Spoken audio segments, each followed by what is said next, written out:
Hi kids, this is Mark Saxton, Markleberry Toast, Markleberry. Last time I showed you my little dungeon room here, I neglected to show off my little Dungeon Master's table here. It's actually just a kitchen rolling cart, but I got it on sale, and I generally try not to buy anything unless it's on sale. And I wanted to show you exactly what I do with this thing. This can roll out towards my chair there, so I can DM more easily and effortlessly, throwing up three-dimensional maps as much as I want without having to get up and look for anything that I might need at the moment. Now, when I bought this, I didn't think this table initially was going to be large enough for my Dungeon Bible, my DM Bible, but I found out that not only it holds that really well, but if I flip up the other side here, which I can't do right now, it actually holds the adventure and the monster manual really well. So I was really happy with that. Now, this first drawer here, this is my master supply, and in the master supply, what I do is I put things like, see what we got going on in here. This is my 4th edition cards. In case I want to put up any random monsters, and I have the stats up there immediately. I have 3rd edition cards that I occasionally use too, but there's so many of them I just don't have the room for them, so I have to stick them over there. So anyway, this is where I put my tokens, bloody tokens, dazed, whatever, and any extra items that anybody might need. I put my templates here.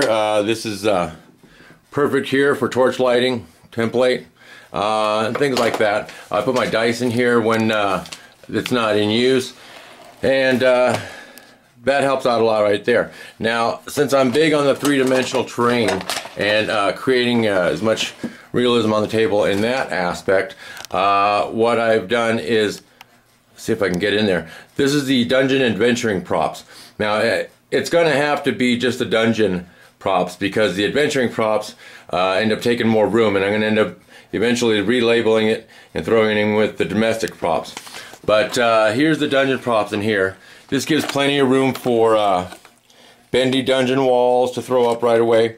I've got things like little crypts and stuff that you might find in a dungeon, columns that you might find in a dungeon, just any little pieces of terrain like this that work well in a dungeon.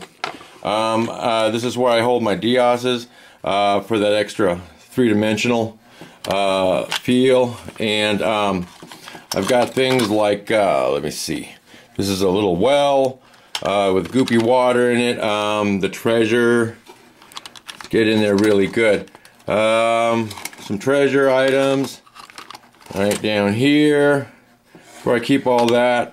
You know, you might find books or scrolls. This right here seems to be a cauldron.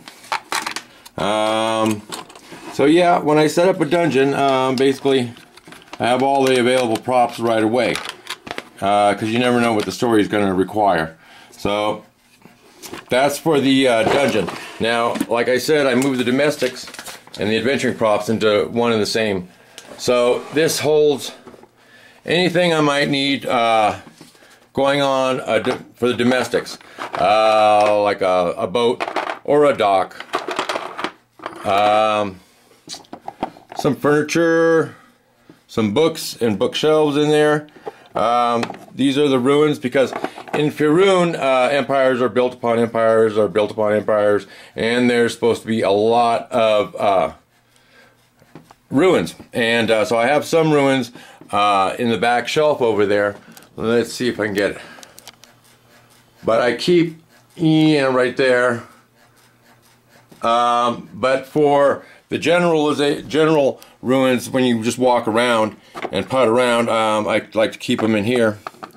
And these were really good. I can't even remember the company that made these. I found these recently, and that's, if you can see very carefully, there's a lion head in there. And there's some really good old statue ruins, and those go up with the trees and such like that that I have in there to help fill out and make it a little more colorful world. Let me see what else we got. The beds in there, we got a little kitchen table in there, for eating, and some chairs, stools, anything you need to make a room. There's some kitchen supplies in there. See if I can get close enough in there. Oh yeah, a bunch of really nice pieces that I picked up. Most of this stuff I ordered off of FRP Miniatures website. You can just type in FRP terrain pieces, miniatures, whatever, under your search, and they sell some really awesome stuff. Some of the stuff had to be specially ordered, or I had to wait till they got it in, because some of the stuff is from Europe, European company. But patience is a virtue, and so that allows me to fill that little drawer up, which I'm probably not done filling up, but I've yet to figure out what I'm going to do with how to add more. If you have any ideas for more domestic props or adventuring props that one might find out in the wilds, that would be appreciated. Just drop a line down there, and I'll get back to you on that, and if I can find them, I'll buy them. These are the NPCs and corpses that I use. Now here, this is I use corpses, casualties, slaves, thugs, NPCs, and townfolk. So I've got townfolk up here, but then I started realizing people got to go out of their own village and meet other people, and I'm not going to repeat the townsfolk and make them all twins all around the world. And so I have a few more extra townfolk in here, and right there, and that's to fill in the other towns and villages that they travel into. I have some soldiers here, which are soldiers local to the area. These are Cormyrean guards, because I plan all my characters in Cormyre. And so I've got these are dead cattle right here. There's my corpses, different types of corpses, and these are my slaves, because you got to have slaves. And yep, there's just some little extra guys there. There's a barkeep. I would normally put him into the domestics, but since he's actually a person there, I wanted to give him a name, and he's now an NPC. So I got a lot of really great stuff in here. Let me get some good lighting here. This is terrible lighting. And that's pretty much what I put in there. Let me see. Go down to the next drawer, and this is where I keep. Whoops, let's close that properly. There we go. And this is where I keep characters like kobolds, goblins, hobgoblins, bugbears, orcs, drakes, undead, anything that is an army, because I just don't have the room up there for entire armies. So when you need mass creatures, this is where I get my kobolds, and this is where I get my goblins, my hobgoblins, and my bugbears. There's a nice hobgoblin right there, and there's a wolf rider. I'm sure the rider's in there somewhere. There's my orcs. I also carry my cultists in here, because you got to have a number of cultists to fight. All my undead right there. That right there would be, these are my zombies. Anything that's undead that's not skeletal, I put in there. And so that's where I keep my armies. There's my drakes, and these are creatures that are generally dealt with on a regular basis, so I like to keep them all in one area, and that's where I put them. And my second and my last drawer here is my animals and swarms. This is when you need regular farm animals or just general swarms of creatures. Let me see, we got a zebra in there, and a giraffe, and an elephant, and who are these little buggers? Oh, some extra horses, snakes, rot grub swarm right there, some rats, giant rats and rat swarms, bats and sturges, and let's see, we got more horses.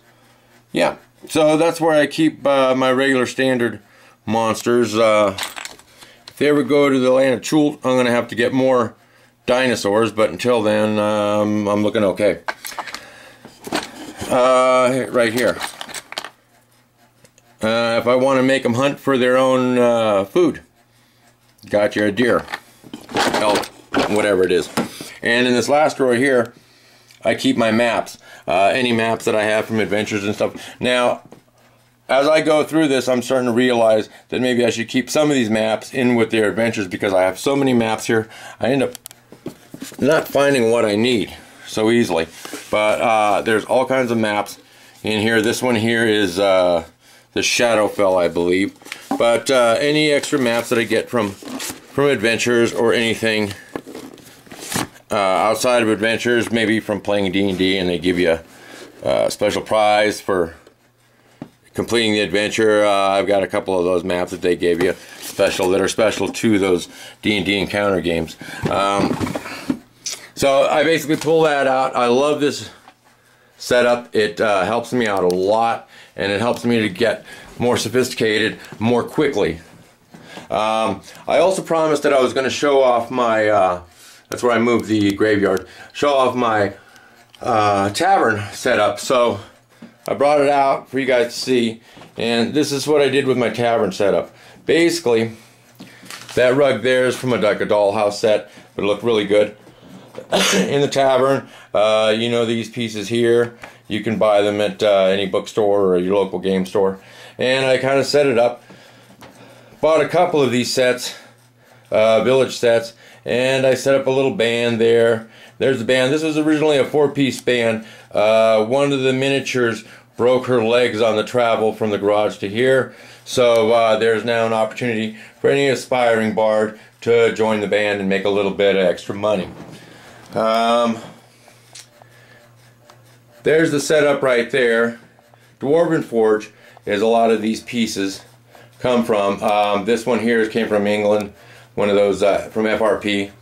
Helped me fill that in there. And I got some miniatures there. This little drunk guy I have, if they ever get tired of just playing D&D and they want to go into the tavern and do a little gambling, this little drunk guy right here will play a nice game of 3 Dragon Annie with you in lieu of minor health potions, which are normally 50 gold pieces each. So at a $10 gold piece Annie, I guess they're getting a pretty good deal. And we have actually blown off entire D&D game sessions just to play 3 Dragon Annie so they can collect up their healing potions. There's some of the lady dancers and stuff, and you know, if some of the guys really are inclined, they can get a little whoopee going on there. But you got to watch out, because you know, there's rules for falling in love, and there's rules for getting a disease, and there's rules for getting pregnant in my game, or they might fall in love with you, and you end up getting a free place to stay if you're good enough in the sack. Here's the bartender's room here, and I also double it up as the prostitute's room when you go upstairs. And so that right there is my generic little tiny setup for the tavern. It's called the Green Griffin Inn, and it's only called the Green Griffin Inn because when I got the these train pieces here from FRP Games, and the door there, it said Green Griffin Inn. So it's now the Green Griffin Inn. But that's what I wanted to show you. Next time I'll show you all my books and let you know what I do for my personal homebrewing, as I tend to try to incorporate every edition of Dungeons & Dragons and maybe even some Pathfinder into my homebrewed game, because honestly, waste not, want not, and I just don't like selling any of my books, and there are some really great ideas in these books. So it's a whole slew of them, and next time I'll push that back and show off those books and let you know what I do with all those. So until next time, hope you've had a nice time seeing what I got going on here, and I hope it inspires you to do something great for yourselves in your own rooms and your own games. Have a great night.